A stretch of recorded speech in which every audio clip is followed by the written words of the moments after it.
Aksi pencurian yang dilakukan seorang transgender bernama Alda Intan di Villa Waterlily Suite, Jalan Danau Poso, Sanurian Pasar Selatan berhasil diungkap polisi.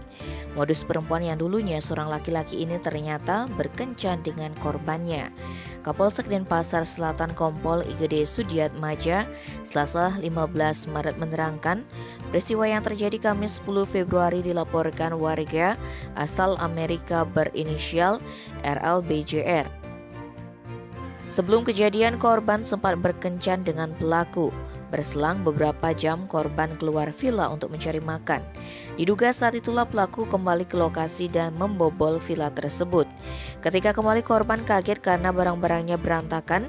Setelah dicek, safety box berisi uang tunai 1.200 US dollar atau sekitar 24 juta rupiah dan berbagai macam kartu kredit serta perhiasan yang tersimpan di dalam lemari raib.